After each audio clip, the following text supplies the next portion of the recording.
está no meio de nós. Proclamação do Evangelho de Jesus Cristo, segundo Mateus. Glória a vós, Senhor. Naquele tempo, o Espírito conduziu Jesus ao deserto para ser tentado pelo diabo. Jesus jejuou durante 40 dias e 40 noites e depois disso teve fome. Então o tentador aproximou-se e disse a Jesus: Se és o Filho de Deus, manda que estas pedras se transformem em pães. Mas Jesus respondeu: Está escrito, não só de pão vive o homem, mas de toda palavra que sai da boca de Deus.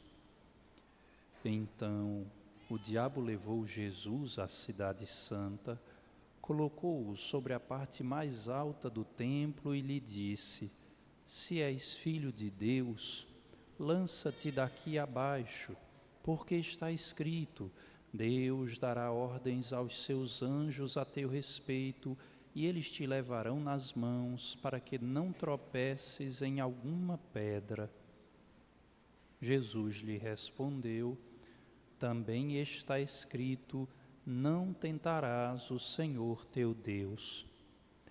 Novamente o diabo levou Jesus para um monte muito alto, mostrou-lhe todos os reinos do mundo e sua glória e lhe disse: Eu te darei tudo isso se te ajoelhares diante de mim para me adorar.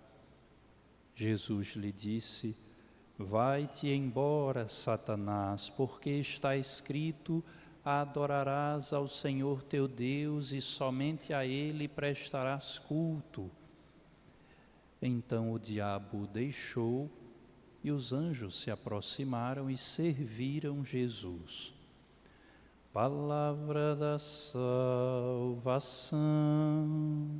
Glória a vós, Senhor.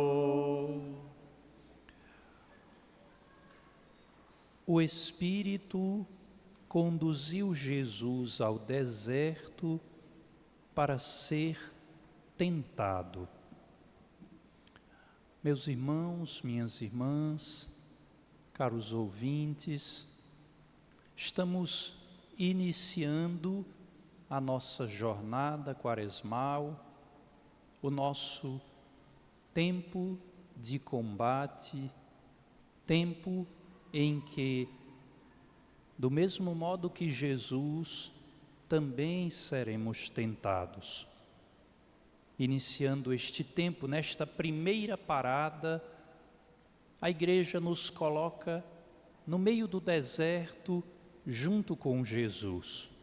E eu e você podemos contemplar com uma precisão quase cinematográfica as cenas das tentações. A primeira tentação, eu e você conhecemos bem, a tentativa de um sucesso barato, transformando pedra em pão. Jesus estaria resolvendo o problema da fome da humanidade.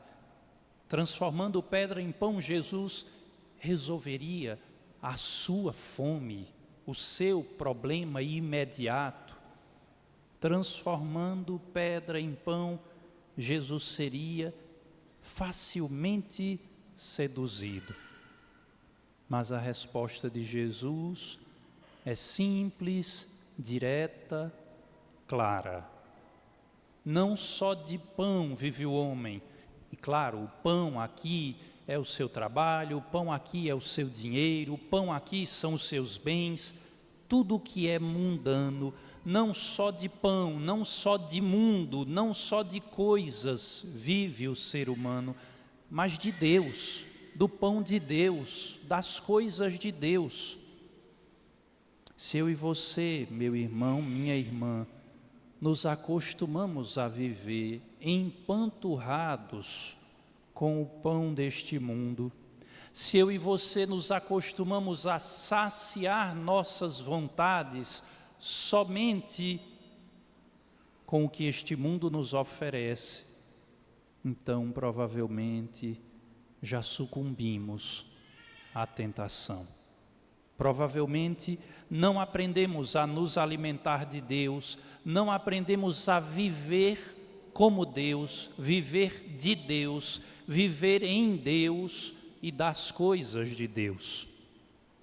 A segunda tentação, nós conhecemos um Jesus que seja capaz de fazer truques, um mágico, talvez que tire o coelho da cartola, que tire uma carta da manga, que surpreenda a todos, que faça gestos de espetáculo, de show, de luzes, de aplausos. Aquele show que você está acostumado a ver nas redes sociais, a luz perfeita, a frase de efeito, o corte milimétrico, é daquele show que o diabo gosta. É daquele show que não tem nada de Deus que Jesus se afasta. Não, Jesus não aceita a fé como um espetáculo. Jesus não aceita uma fé de rede social. Jesus não aceita uma fé maquiada. Se você, meu irmão, imagina que ser de Deus é fazer pose de piedoso na internet, se você acha que ser de Deus é chorar numa pregação, num culto, ou quem sabe em algum discurso religioso, quando vê a internet, saiba que essa pastoral do show não é a praia de Jesus. Jesus, pelo contrário, é discreto. Ele procura ser de Deus humildemente, daquele jeito de quem sai discretamente para ser de Deus, de quem todos os dias na vida miúda faz aquilo que é a vontade de Deus, sem ser visto por uma multidão, sem receber troféus e medalhas, sem se tornar um grande influenciador da internet. Não, discretamente é um bom esposo, um bom pai, uma boa mãe, um filho dedicado, um bom cristão. É lá, na vida miúda, que o verdadeiro show acontece. Quando somos de Deus nas pequenas coisas, respondemos ao diabo e às suas tentações com Deus, com as coisas de Deus, tal como fez Jesus. A última tentação, vocês conhecem, adorar o diabo, se ajoelhar diante dele e substituir Deus. Na Sagrada Escritura, isto é chamado de idolatria. E essa idolatria, meus irmãos, minhas irmãs, é talvez um dos grandes males do nosso tempo. Tudo para nós virou a nossa vida. Padre, meu trabalho é minha vida. Padre, meus filhos, meu casamento são minha vida. Padre, meu dinheiro é minha vida. Padre, o prazer é minha vida. Padre, a academia e o meu corpo malhado são minha vida. Que pena. Sua vida devia ser Deus. E se sua vida não é Deus, você adora o diabo. Você adora a si mesmo, narcisista, e não a Deus. Talvez até participe de uma adoração, talvez até em algum momento frequente a igreja, mas o seu Deus é você mesmo. Neste dia, meus irmãos, minhas irmãs, que conhecemos um Jesus que sofre a tentação como eu e você, nesta Santa Missa em que contemplamos um Jesus que resiste corajosamente ao pecado e ao diabo, eu e você temos a oportunidade de ser como Ele, de imitá-lo, de combater, para que a nossa quaresma valha a pena. Louvado seja nosso Senhor Jesus Cristo. para sempre seja louvado.